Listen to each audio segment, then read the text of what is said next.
Welcome to the Stop, Drop, and Knit podcast. My name is Lisa, and I'm coming to you from Long Island, New York, with another podcast episode. It has been a couple of months since I last sat down to film, and so much has happened since then. Life has been lifing in both the best of ways and the worst of ways, so things have been overwhelming, to say the least. But I am back today, and I'm in the mood to do a little bit of recording and share what has been going on these past couple of months as far as knitting and fiber things go, and catch you up on my latest knitting projects. So, the biggest, most wonderful development has happened with my business, and that is that I finally took Stop, Drop, and Knit Fiber Co. out into the world for the very first time at the Long Island Fleece and Fiber Fair, which was last month on May 16th. And that was a very last minute decision to do.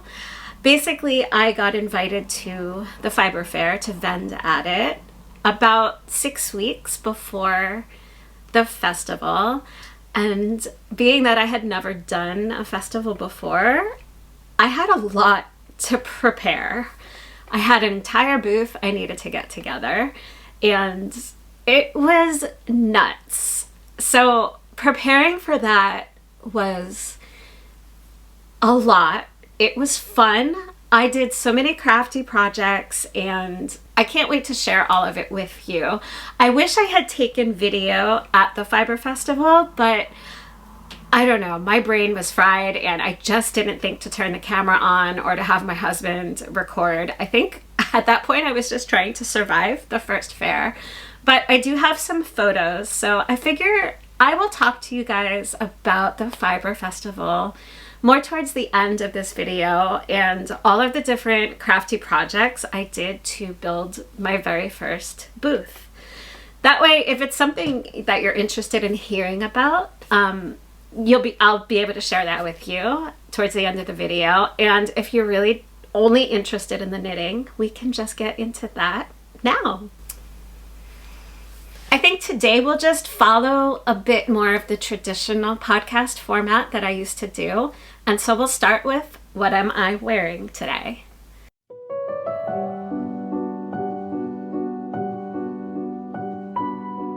So I actually just decided to throw this on and see if it still fit. Kind of does, kind of doesn't. Back in the fall, I did a decluttering my hand knits video. I did all of my sweaters and everything, but I did not try on any of my spring tops at that time. So I decided to just pull out my Tecumseh by Caitlin Hunter today, a few minutes ago, and just see how it's fitting for the podcast. And this has always been one of my favorite spring tops. Sadly, it's getting a little bit tight. It's pretty much like skin tight here on the arms now. So I would say the top of it here, specifically the arms, are too small. And I bet that I could actually fix that. I could probably pick up stitches and knit like a bigger size on the sleeves, because honestly the rest of it fits fine. I will stand up and show you guys so you can just see like how skin tight the sleeve fit is here, but the rest of it fits really, really, really nicely. The yarn that I used for this knit was called, I want to say the color was Peony, maybe. It's a lamb strings yarn colorway that I picked up actually at the Long Island Fleece and Fiber Festival several years ago, like pre-pandemic years ago, probably 2019, 2021, something. No, 2021 would have been after. I think 2019 is probably about when I last went to the Fiber Fair. I purchased some yarn that day from lamb strings yarn from Shanna, who used to be on Long Island. I believe she's in the Hudson Valley now. I'm still a really big fan of her yarn. The two projects that I made with her yarn are this one, which is the Tecumseh by Caitlin Hunter, and also the Sodotna by Caitlin Hunter. So I picked up yarn for those two projects and knit those pretty much in the same kind of window. I think I didn't wait too long before casting those on back then. But yeah, this is one of my favorite sweaters. I have worn this one every year. I don't remember really wearing it last year, mostly because last summer I started teaching at an outdoor summer music camp, and so I just was basically wearing the same camp t-shirt for 8 weeks of the whole summer. So by the time I got home, I was just kind of dead to the world and not interested in putting on any hand knits. I definitely recorded, I was already filming my podcast at the time that I knit the Tecumseh, so I'll try to dig out which episode that's in and list it in the show notes if you're interested in seeing more about the yarn that I used for this and how it knits up. But it's basically a merino yarn. I don't remember if there's any nylon in it, but it's definitely like a single ply merino superwash yarn. And it's just this gorgeous speckly shade of a very, very pale pink. And I just love this sweater so much. So I wonder if it's worth me trying to redo the sleeves. If I feel like the rest of it fits okay, and redoing the sleeves will make me wear this sweater a little bit longer, then I think that's something that I'm definitely willing to do, because it is a favorite sweater and I have gotten a lot of wear out of it in previous years.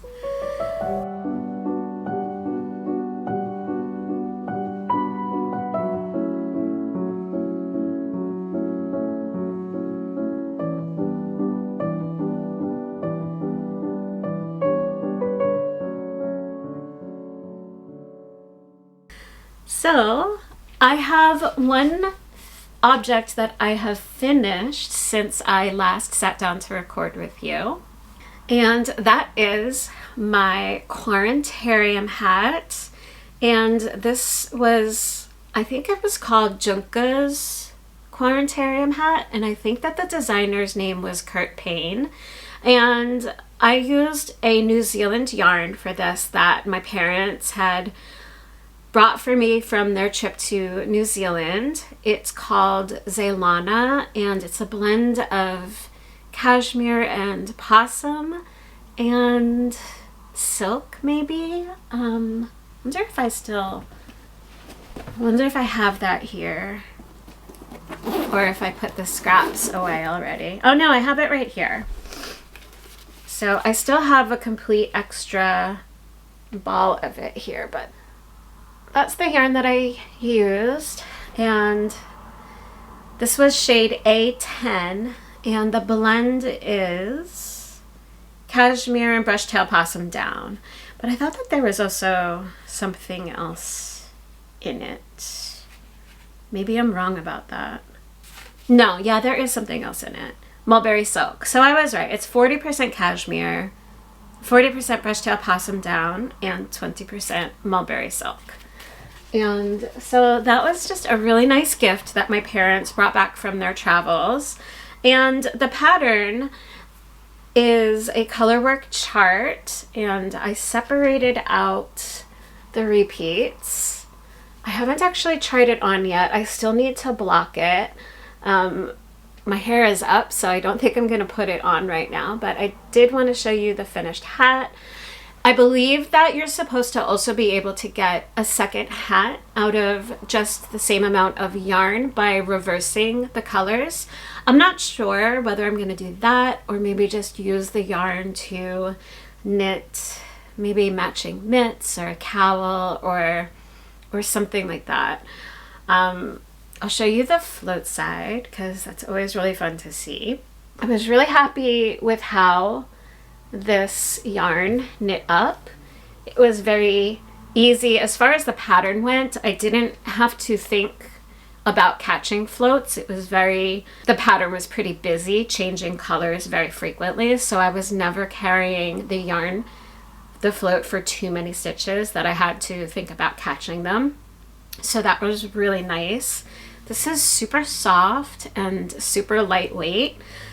So I'll be really interested to wear this when the weather cools down again, and I will report back on its wearability at that time. So that's the only finished object that I have for today. You can move on to works in progress.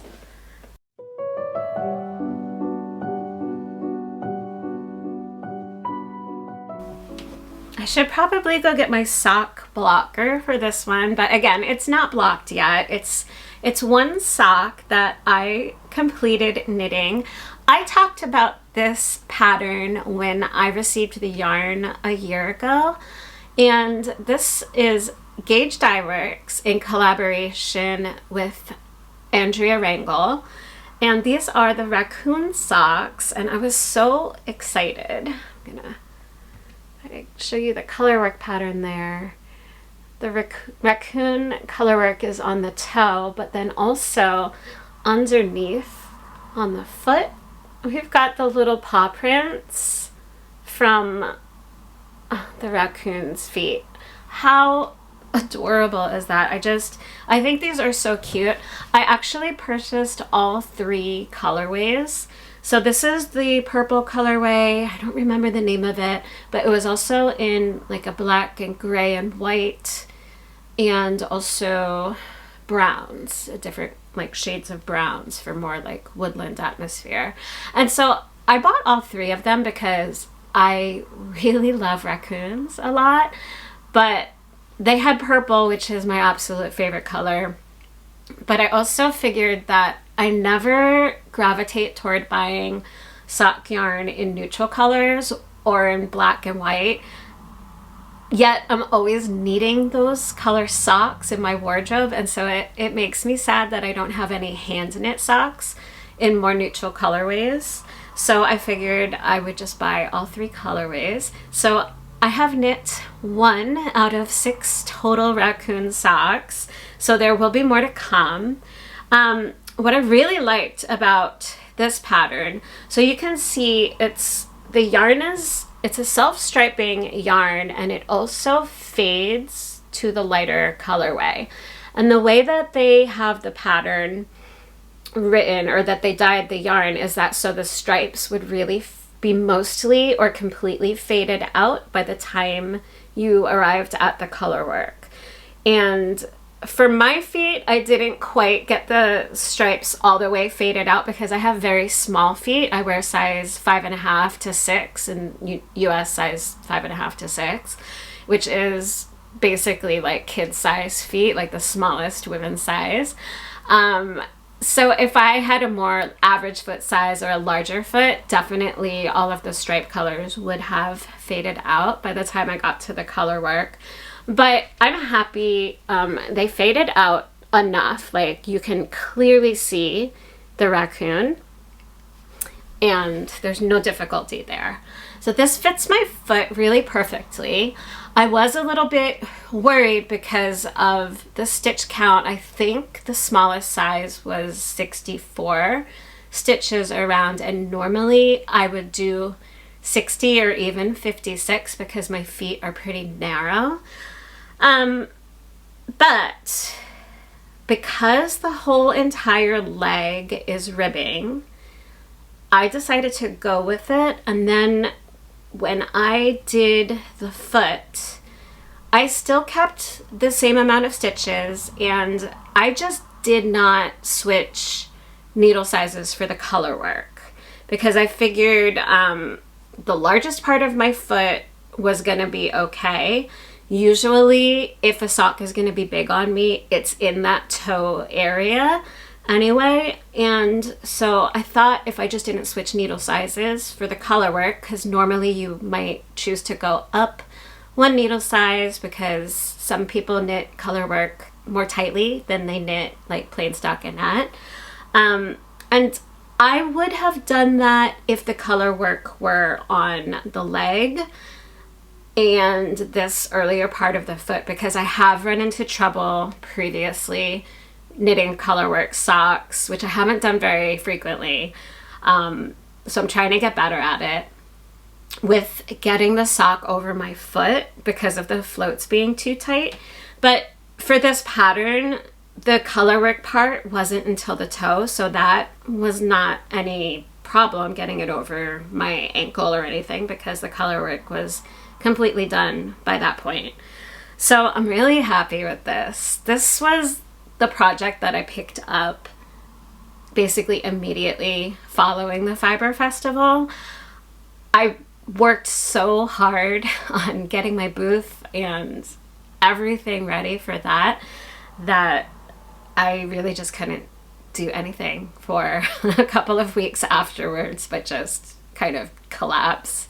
And so it felt really, really good to knit again and to just have a project that for the most part was mindless, because by the time I got to the colorwork, the sock was almost done. And so that was really exciting, the end of the sock, having the exciting part at the end.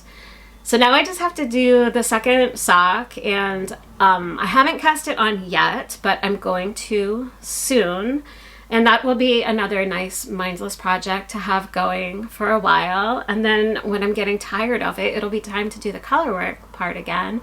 And then that will be exciting, and I'll have a new pair of socks, which is very exciting. So that is my only half-finished object, and I have one other project only that I have been working on because I have been, in general, more monogamous with my knitting projects and only having 1 or 2 projects on the needles at any point. And so that has been really nice and something that I have been continuing. I did actually pick up a second project. So I guess there's 2 other things that I have been working on, but the other one I only worked on for one night. But I will grab that one and also tell you about that too. So I was curious when I actually started the project that I'm going to share with you next, and it was June 6th, 2023. So actually it was 3 years ago, because today is June 13th. It's June 13th. So yeah, so 3 years ago, I cast on my Misurina by Caitlin Hunter. I didn't really think about the fact that I'm threw on a Caitlin Hunter top to then talk about another Caitlin Hunter top, but here we are. So I have a lot of history with this one. I'll show you where it is now. Just taking it out of my bag, so it is. I'm just getting like the ends from the colorwork tucked away. Okay. So I have finally made some serious progress on this top. So here she is. She's really, really pretty. I intentionally decided to go low contrast for the color work. I had some of my naturally dyed yarn that I wanted to try out. This is actually my singles base, and it's 100% non-superwash merino yarn, and I have not knit in it except for this garment. And so that was the idea when I cast this on 3 years ago, was to see how does this yarn knit up. So let me get the other colors. I mean, you can see it in the color work, but basically I have 2 shades that were dyed with avocado and one that was dyed with goldenrod leaves, I think. I don't think that this was the flowers. I think this was just goldenrod leaves. And so it's like this beautiful, beautiful yellow that has the tiniest hint of green in it. And then this really soft pink is from avocado. It's actually really similar to the pink, I guess, that I'm wearing right now. I decided to satin the avocado in an iron bath and dip the yarn to make a different color. And so I got this color. Sometimes I get more of a purple, but this one turned out more of what I'm calling a grayish. It's kind of like a mix between gray and beige, but it's this beautiful neutral. And I just really thought that these three colors would work really, really well for this top. And I'm really, really enjoying how it is looking. I was a bit concerned, especially since I cast this on 3 years ago, that this would be too small. I have put it on, try it on tubing, and it does fit, so that's good. This is obviously, it's not blocked yet, but it does fit over my shoulders, and I'm hoping that when I block it, everything will loosen a little bit more. I was really mindful when I picked it back up again with my floats not being too tight, because I knew that it was maybe going to be too small. So I am very relieved that it fits, because I really did intend for this to be a sweater that would be for me to wear, but also serve as a sample for how my yarn knits up. So I figured if it didn't fit, then I would at least have a really nice shop sample for my fiber booth. So I was determined to finish this sweater no matter what. But the good news is that it appears to be fitting. So hopefully can get some wear out of this and not just have it as a sample. I have gone through some trials with this sweater. I had actually completed, I don't remember if it was the entire colorwork part or most of it, but I had essentially knit the entire colorwork yoke chart, accidentally omitting the beautiful cables that are separating the colorwork motif. And I remember, I don't know who it was, but I'm very grateful to whoever pointed out on whatever video I had shown this in, when I was really excited about having completed most or all of the colorwork chart. And you guys were, I think it was even more than one person, aren't there supposed to be cables in it? Was that a decision you made to omit them? And it totally was not an intentional decision. It was an oversight in my part. So in the pattern, Caitlin has the colorwork chart and then a separate cable chart. And I didn't pay attention to the cable chart because on the page they were just like these two separate things, and I just didn't connect them. There was some disconnect with however I read the instructions at that time that caused me to just forge ahead to the colorwork chart only and just totally omit that cable chart. Don't know why. And so it was pretty sad. I ripped all the way back. I think I even ripped out, I needed to rip out this cute little lace part at the top too, because the cables also happen in between the lace pattern repeats. So I had to rip all the way back to the short row shaping. And that was really, really sad. And I'm pretty sure, I think I did cast it on again soon after, but obviously this has since sat for, I mean, it's 3 years later now. So it sat for years. And so when I was doing my spring cleaning video a few months ago, I don't remember what month it was, maybe February or something, I looked at this and I said, maybe this would be a good time to pick this one up and finish it. I have been very intentionally working through my long-standing whips because they are still almost all projects that I intend to follow through on and want to have in my wardrobe. So I didn't want to frog this. I really wanted to see it through and was just kind of crossing my fingers that 3 years later it would still fit. So I've tried it on twice now, and I think it's going to be okay. I am already at the point, beyond the point of knitting 7 inches to make this a cropped sweater. And it's still barely covering my bosom, my chest. So I am continuing to knit the body longer. I think I'm just going to keep trying it on until it feels like it's a good length, and then I'll switch and do the inch of ribbing at that time. But I'm definitely just going to keep trying it on along the way.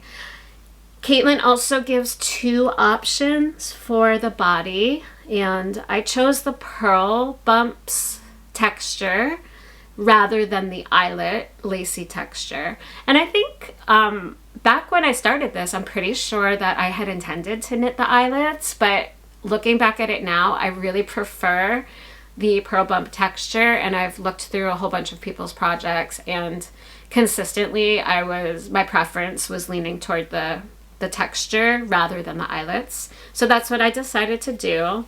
And I'm really happy with how this yarn is knitting up. It's, it's color work over here, so it's definitely a thicker fabric at the color work.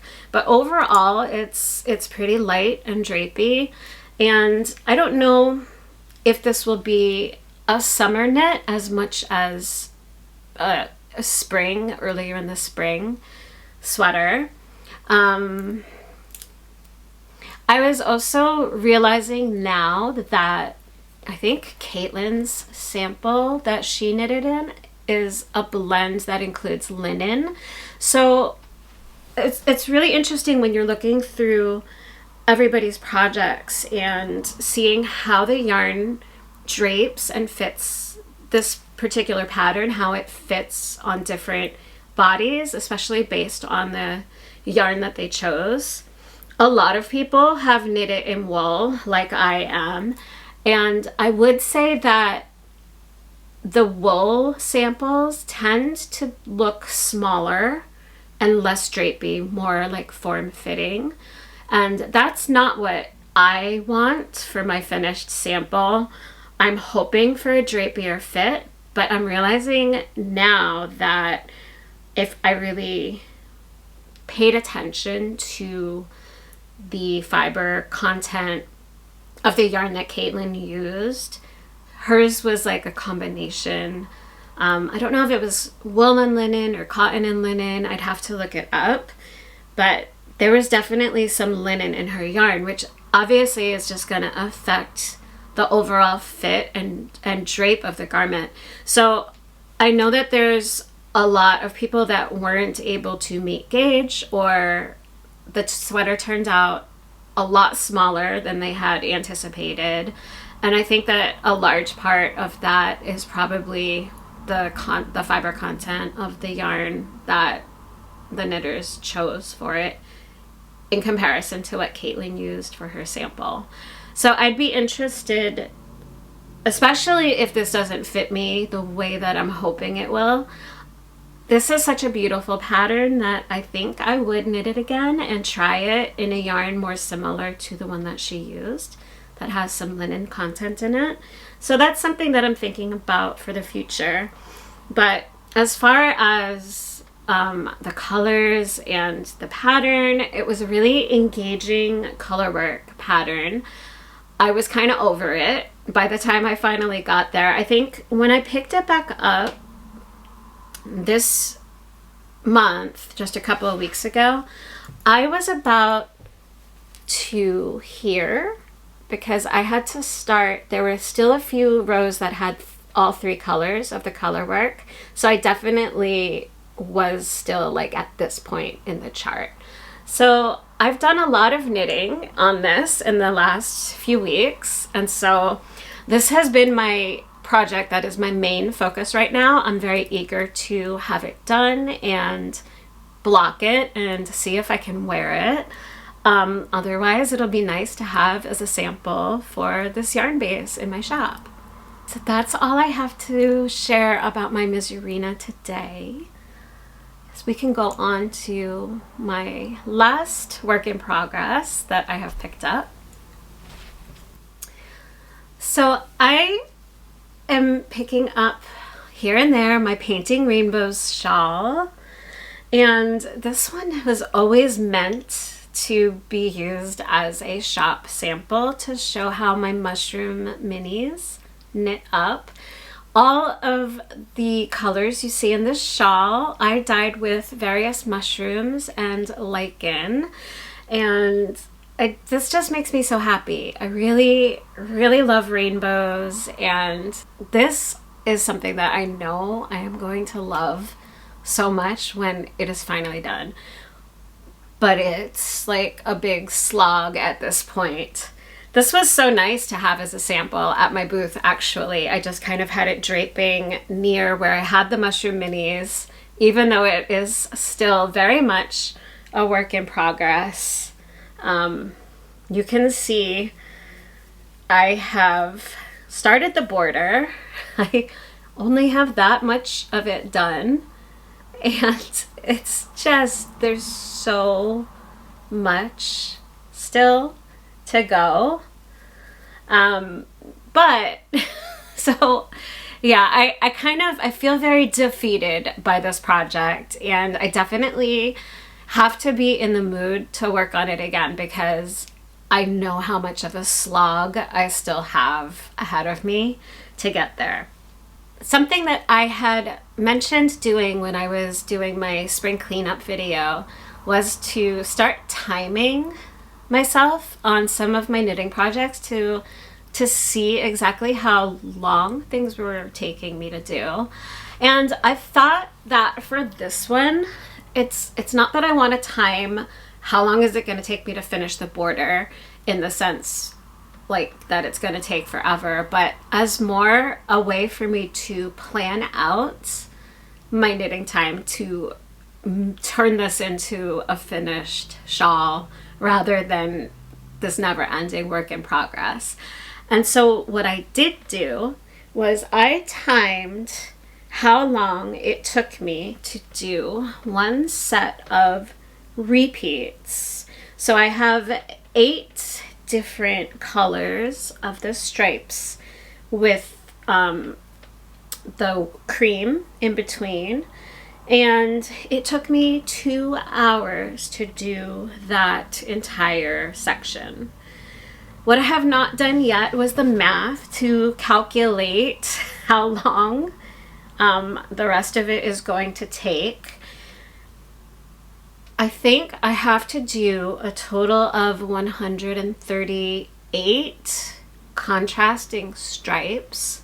So that is just, one color. I'm not sure how many I have. I guess I could do some math, and maybe this would be a good time for me to do the math off screen and just insert it in here. Editing Lisa can do some math, and we can post on the screen how many more hours of knitting I have ahead of me to get this shawl finished.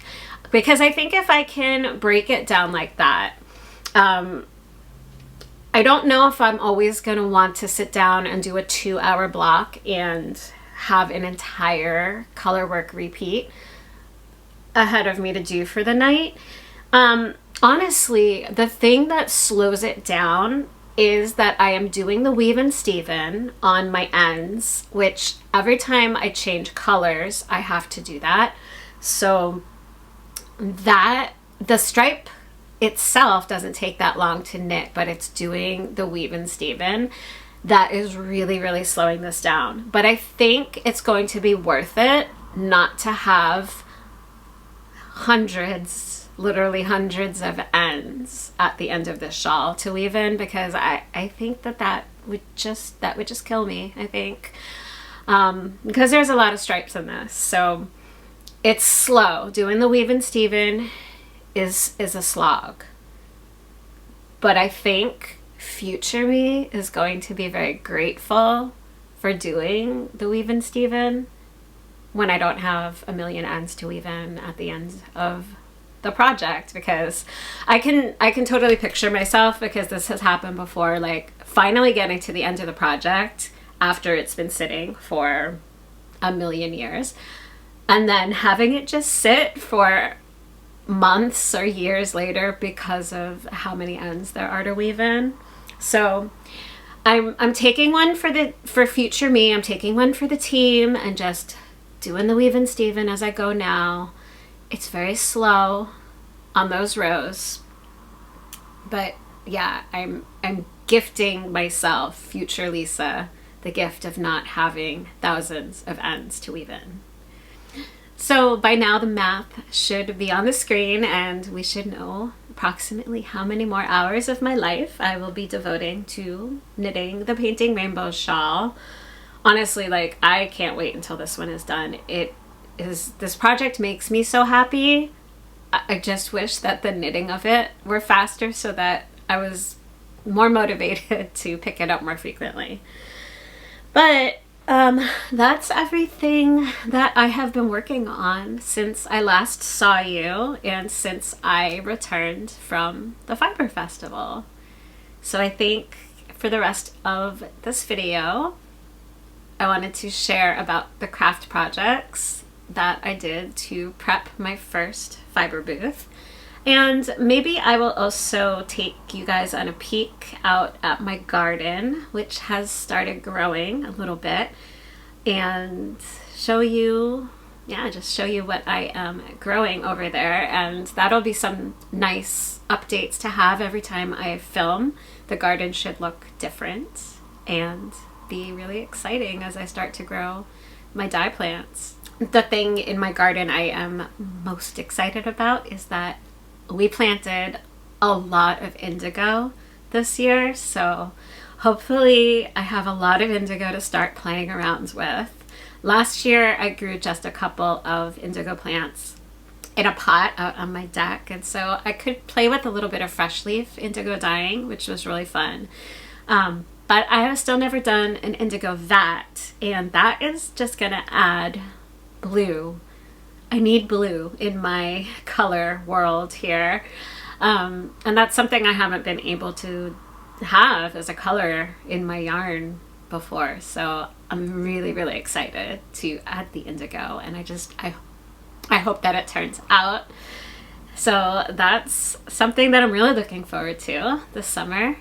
And yeah, maybe we'll do a quick peek of the garden now, and then when we come back, I will sit down and share about the Fiber Festival. Okay, so here's the start of my dye garden. We have a mix of unintentional gardening and intentional gardening. So this first side that is grown in here is completely unintentional. This is just whatever reseeded from last year. So mostly this side was my Cosmos, which gave all of those beautiful oranges in my shawl. But you're also going to notice there's a bunch of amaranth just randomly here. There's amaranth kind of everywhere growing, and that was completely unintentional. I did save a lot of seeds from the Cosmos, so we did add like a bunch of seeds in this area here so that we can fill in a little bit more. But I think like there's even down here, there's more little amaranths growing over here. And my first Cosmos have started to bud here, so that is really exciting. So yeah, totally didn't intend for any of that, but it's amazing. So there's gonna be a ton of Cosmos again, and much more amaranth than I even had last year. It was really funny because we didn't plant any amaranth on this side. This side was all Cosmos. The amaranth was against the back of the fence, and I don't know, I think that we do have a little bit of amaranth growing over here. All of those little purple ones you can see. But you see all those little green sprouts? This is the indigo side of my garden. And so there's not much to show yet. There's this whole little cluster is doing really well. we planted 3 rows of indigo. So there's not much happening yet, but it is sprouting. So I'm so excited for that. So basically the whole side of this garden is going to be indigo with some accidental amaranth scattered in there. I think, yeah, there's a couple amaranth hiding in with the indigo right over here. So that's my dye garden. Intentional and completely accidental. So it's coming along really beautifully so far. We were having really cold weather for so much of the spring.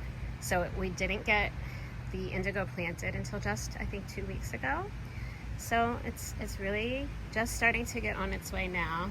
And then this is my landlord's side of the garden. That's just like vegetables, I think cucumbers, tomatoes, and whatever else. Last year he had watermelon and it all the vines all took over the yard.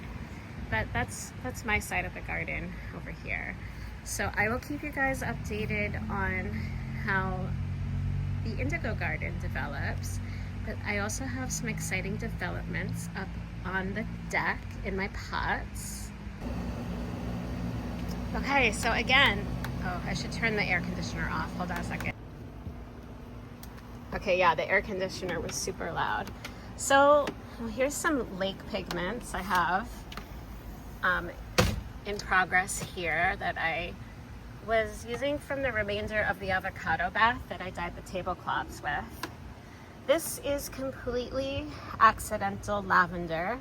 Last summer I had planted lavender and it's just decided to grow again.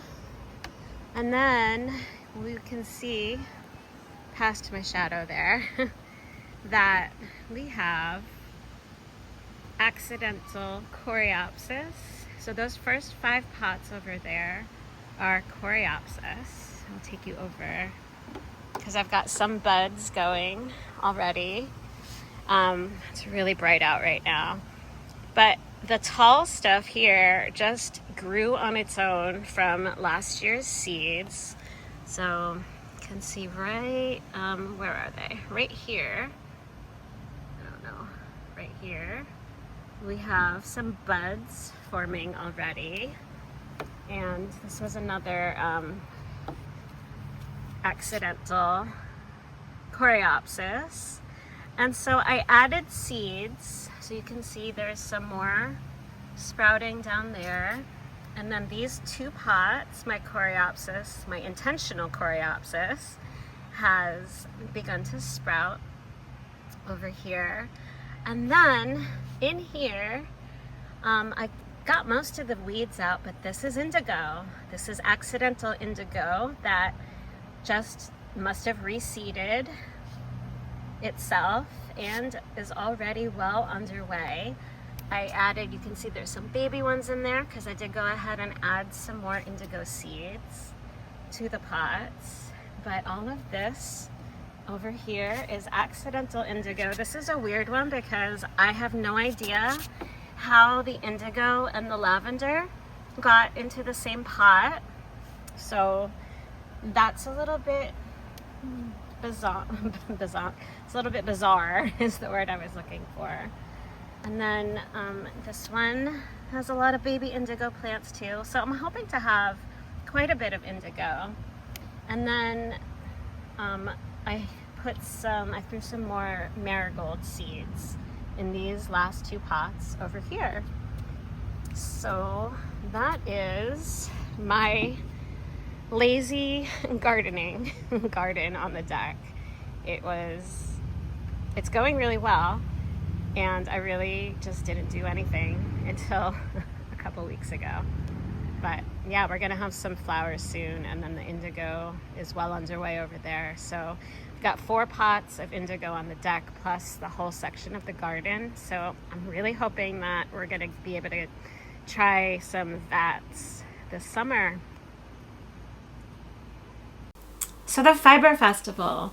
This was my first time vending as Stop, Chop, and Knit Fiber Co. at the Long Island Fleece and Fiber Festival. This is a festival that I have attended several times. I know I've definitely been 2 times for sure that I can remember. It's possible that I've been there 3 times as well. In years past, the weather has always been extremely rainy and muddy. So I was very, very grateful that this year we just had the most beautiful, perfect weather. As far as temperature went, at the end of the day, it got extremely windy and we did have to take our tents down a little bit early, maybe about half an hour before the official end of the festival. But that's okay because most people were done shopping by that time. But we were all kind of like just desperately holding our tents down, and it was windy to the point of it being dangerous. So yeah, so we did have to pack up a little bit early, but it's hard to know where to start. So I think I'll just rewind back to the beginning. About 6 weeks before the festival, I received a DM on Instagram from Karen over at North Fork Fiber Arts. And I had never met her before, but she said that they were looking for more vendors to participate in the festival this year and would love to have me if I would consider joining. And I had never brought my yarn out into the world before. It's something that I have wanted to do for a really, really long time. But I guess there's always that feeling of not feeling ready yet. And I definitely wasn't, but at the same time I was. And I think it was really important for me to just take that leap of faith and just take advantage of the opportunity and just jump fully into it. And I am so grateful that I did. It was an amazing experience. The most stressful part was that because I had never done this before and because I am just operating as a one-woman business out of my apartment, my yarn is just online. It's not in a retail shop anywhere. So there's just a lot of things that I have been able to put off doing until somebody actually places an order. Like actually putting a tag on my yarn, actually putting a label on it, for instance. Up until then, basically I would have, the yarn would be dyed, I would have colorway names picked out, I would photograph it and just put it up on the website. But as far as I didn't have belly bands or tags. I didn't even have business cards. Really the only thing I have is a lot of yarn inventory that I have dyed in tubs all throughout my apartment, but not ready for retail out in the real world.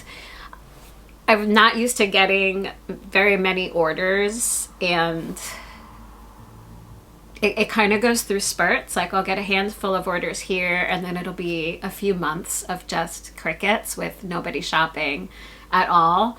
So it was just really easy to just keep things like that and just have the yarn ready in case somebody did buy it. And then at the point of purchase, that is when I would actually write out the tag and get it all put together nicely to mail out. So there was a lot of prep going that needed to happen as far as getting the yarn ready, and I did not finish. I was still labeling yarn up during the festival. There was a lot of yarn that didn't have labels on it still at the time of the festival, but it was online, and so I knew what price it was. If somebody purchased it, then I would write out the tag. So there were a lot of things that were not ideal, that when I do this again, because I will do this again, I will make sure that all of those types of logistics, as far as having all of my yarn completely labeled, so that somebody picks it up and didn't have to ask me how much is this? What is it dyed with? I'd say I was about 65% of the way there, 70% of the way having the yarn finished. I had just recently launched my Earth Gatherings collection before, like a week or so before I got contacted about the fiber fair. So I had a whole collection ready to go. And then I just had a whole lot of other yarn that I just had to decide what was going to come with me, what wasn't going to come with me, and basically make tags for. So as far as the yarn itself, I had the inventory minus logistics behind it. But so that's great. The inventory was one thing. I had to create a booth entirely from scratch on virtually zero budget, right? I did not have the personal finances to all of a sudden throw into developing my business by creating a booth for the festival. And I don't have that many sales. My frequency of online sales is virtually crickets most of the time. So I didn't have like a budget from my shop to repurpose to put towards building a booth or anything. So right away I was feeling pretty panicked and overwhelmed and like, how in the world am I going to pull this off? So the first thing that I did was I figured, okay, I need a tent. And thankfully I knew that the summer camp that I work for, I teach flute at a summer camp here on Long Island, and I knew that they had tents. And I've been doing some work for them throughout the year, doing auditions and tours and everything. So when I was there one weekend, I just inquired about whether they ever lent out their tents and if that was something that I could borrow for that weekend. And they were really, really kind and said they had never lent it out before, but it was just sitting there in a closet. So as long as I could return it before camp started, I was more than welcome to borrow it. So right away, I had a tent. It was a 10 by 10 tent, which was the size of the booth. So that was like immediately a huge like load off of my shoulder. I did have to purchase some weights to help weigh the tent down. I will be purchasing additional weights in the future because now I know how windy it can get, and the weights that I had helped, but I clearly could use more, and I was able to see what other people were doing too. It's really interesting looking at booths at a festival through the eyes of just an attendee, a customer, and through the eyes of vending, right? So things that you really don't pay attention to when you're just shopping for yarn or fiber or just interacting with people. You're not necessarily paying a whole lot of attention to the actual setup of the display and the logistics of how people were setting things up. So I started researching a lot to just get a bunch of ideas on what I needed, what I could do without, how far in did I need to go for this first one, and how little I could get away with for my first festival. So I figured I needed tables. I needed like the basic structure. I needed the tent, so I was able to borrow that. I needed tables. I borrowed one table, and we did purchase 2 other tables. So that was an expense that, I mean, obviously you have to have tables. So just the logistics of those basic things, first and foremost, had to happen. And a couple of folding chairs too. As far as on top of the basics, like to build the actual display, like what was the yarn gonna sit on? figured I needed table covering. So that was the first project that I did. I went to the thrift store and I purchased I purchased like 4 different bed sheets. And I decided that for the tables, I was going to naturally dye the coverings for the tables. Cotton, I had never like dyed anything other than wool before. So I think that was a learning experience. I also only have like two big like dye pots because I do everything just on my kitchen stove. But I knew that I had a whole bag of avocados in the freezer, and I also had, for 2 years outside in a tub, black walnuts that were rotting away. So I decided that those were going to be the easiest things to use and the most successful. They were both very, very subtle, which I thought was really perfect, because instead of just having a cream or stark white, bleached white sheet to put on the table, I was able to soften it to kind of start to create my natural dye world, because I wanted the booth to be cohesive, and feel not like everything else. The yarns that I dye are with materials that I forage from the earth. I don't purchase any of my dyes. I go out and I find from nature and things that I can extract color from, and that's how I bring color to my yarn. So nothing that I use to color my yarns are purchased. And so I wanted that to be cohesive through the booth. I wanted like a more rustic, natural feeling of more outdoorsy, and not like typical indie dyer vendor display energy, which would really contrast with the vibe of my business, which is basically built on sustainability and just natural color that is accessible just to everybody in the world.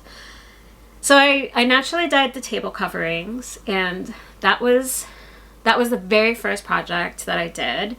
And then I figured I needed some crates because I needed to create some height vertically. And so I went out and I purchased 6 different unfinished pine crates. And after I was finished using the walnut dye bath for the bed sheet for the table covering, I decided to use it as a stain, which was probably the single best idea that I had for my entire booth. Because all of a sudden I didn't have these generic craft like wooden crates that you just pick up from the craft store and just leave as is like everybody else. I made it into something that really fit my yarn, and just the way that the walnut stain and my naturally dyed yarn, it was beautiful. It looked so natural. It looked so cohesive.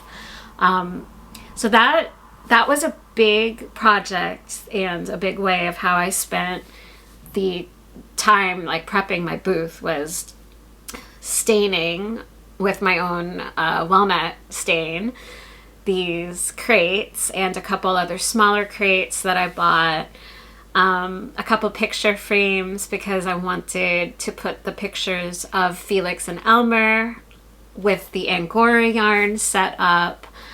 So that was a huge project. The other really big piece that I needed was something with my logo on it for a banner. Like I have a logo for social media, but I didn't have any kind of banner.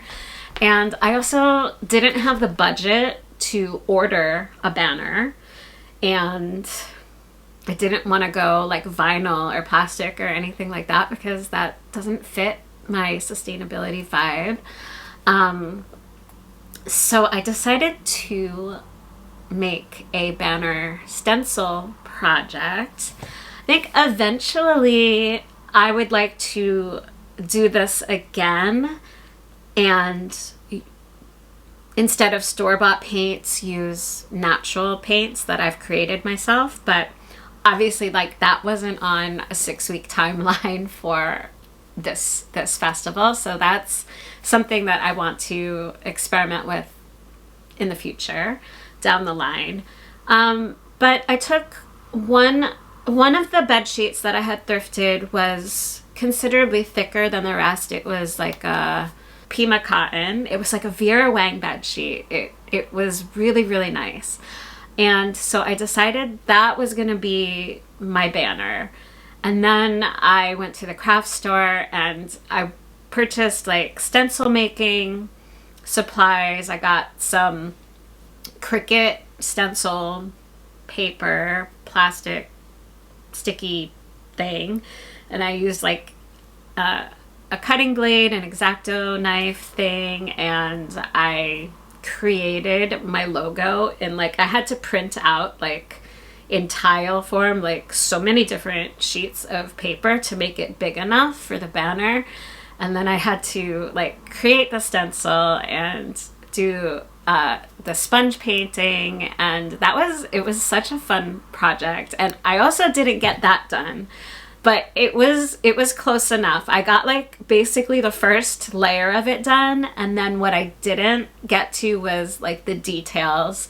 So like my yarn ball is basically just a magenta circle, and it doesn't actually have like the lines on it to make it like a ball of yarn.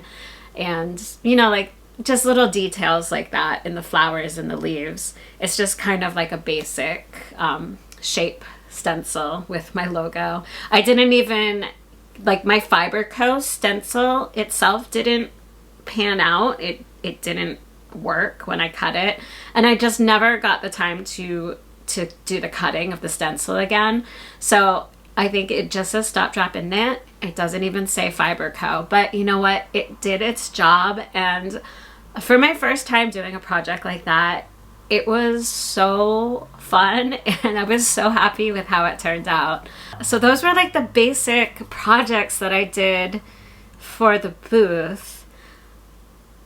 I also printed out, like I didn't have any tags for my yarn, so I had to print out on my computer all the tags and cut them with my paper cutter, hole punch them.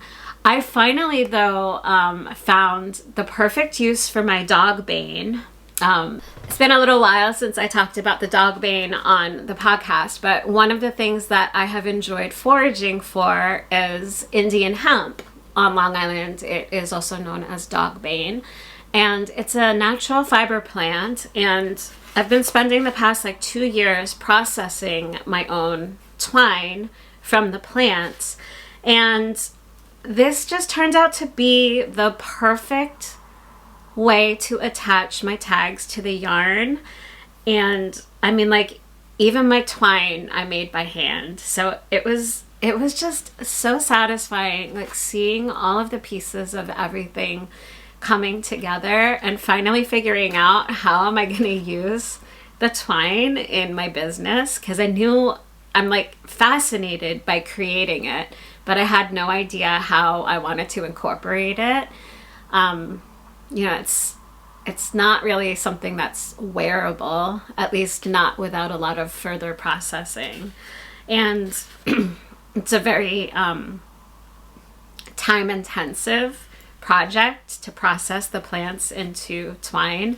So just having it to tie on the tags just feels like the perfect way to incorporate it on a small scale. So that was something that I did. There's so many things. It wasn't finished. I wasn't ready. Like, I wasn't 100% ready, but it worked. Like, I did enough, and the booth turned out beautifully. The other thing that I was really grateful to have were all of the sample sweaters and shawls and hats and mittens that I had knit up out of my yarn, because that really, really helped scattering those throughout the booth by the yarn so that people could see how different things knit up, adding other layers of color. I ended up hanging them like from the tent structure on the sides and draping some other things on top of the crates of yarn. And so I was really proud of myself. It was an enormous amount of work. I felt the only other times that I have put this much effort into prepping for an event with crafting projects was my wedding and Owen's first birthday party. We did a whole lot of crafting from like our invitations, the card box. We had a whole nautical theme going on, the save the dates. Like I did a ton of crafting for the wedding. And then the amount of crafting that I did for Owen's first birthday party was absolutely insane. He had a farm animal themed party and it was over the top, and he hasn't had too many birthday parties since then, sadly, because that first birthday party, all of my energy went there, and now I'm just a tired mom who just tries to survive each day. So it had been a good 10 years since I have crafted on this level outside of knitting, and it was so much fun. I want to do more. It was really nice to get away from knitting for a little bit and do some of these other crafts, because I have always been very crafty and very interested in all kinds of different craft projects.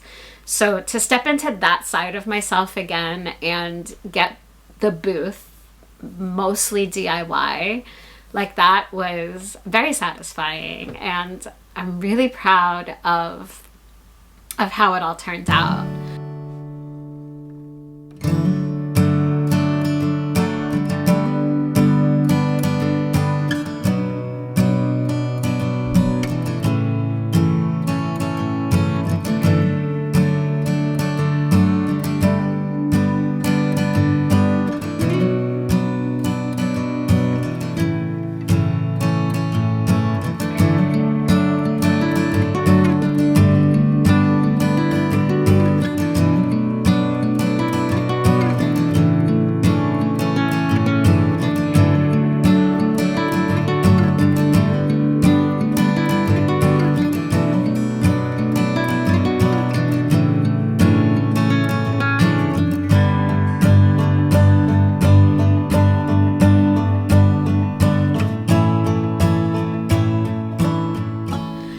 And then the event itself, can I tell you how much fun it was to meet so many different people and to share about my process. I'm not a people person. I am so introverted. I know that I do this podcast and I talk to you all here, but in the real world, I am very shy and I get very nervous talking to people. And it was really surprising to me to observe myself and realize how confident I was at the festival in telling people all about what I do and how I create the colors for the yarns and about the process of making the twine from the dog bane and using, having my bunnies turn into fiber. The Angora yarn was very popular. That sold out so fast. I only had 5 skeins of it. That was the very first time I had hand spun and hand dyed Angora to sell ever. Everything else that I dye on is not hand spun, but the Angora is. And to see Felix, oh my gosh, that was the other thing that I did. Not as popular, but the bunny poop is actually really, really great for the garden. And so I made these little packets of bunny berries. I dehydrated the bunnies' poops and made like packages of natural garden fertilizer. And seeing people's reactions to the bunny berries was pretty fun. Some people well, like once they picked it up, and it's not gross, like it's totally dried out. It's like these little balls of hay, right? Because the bunnies just keep their digestive systems moving.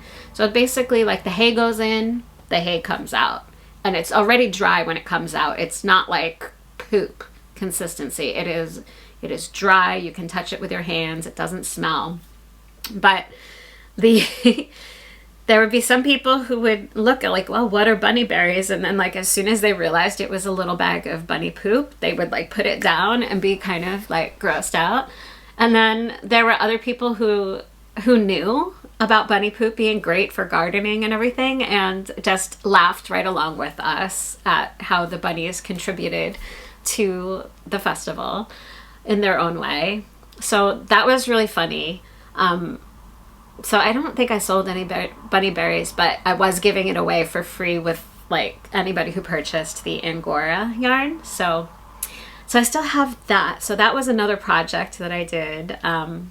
The bags that I made for the bunny berries were really, really cute too. I made these little bunny ear bags for those. But I think just connecting with so many different people and sharing my story, it was really exciting. And just seeing people touch my yarn and be blown away when I told them what it was dyed with, whether it was flowers from my garden or something that I foraged out on a trail. It was incredible to just see everybody's reactions to my yarn. I believe in my business. I believe in my yarn. I love working with it. I want to keep almost all of it for myself. And I'm trying desperately to share it with the world, but it's really difficult to do that just completely online. So this was a really important milestone for Stop Dropping at Fiber Co. It gave me a lot of confidence.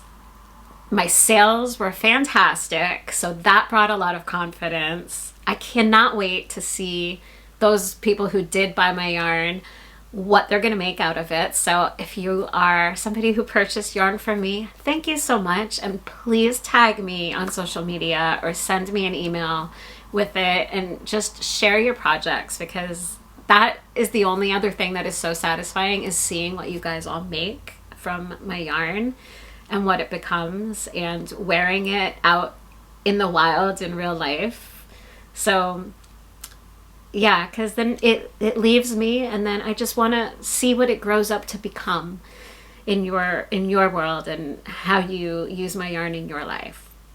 So I feel very confident with my business, exhausted still. We're a month after the festival now, and I'm still just like getting my yarn back online, getting some new colorways up there, thinking about my fall collection, thinking about what other fiber festivals I want to apply to go to.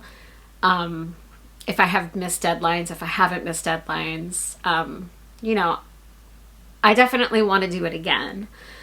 And I definitely believe in what I'm doing. I believe in my yarn. After seeing how people reacted to how beautiful it is in real life, really gave me that boost of confidence that I need, because it's really hard, like putting a whole collection of yarn out there and seeing people like it online, but then not ever having that translate into sales.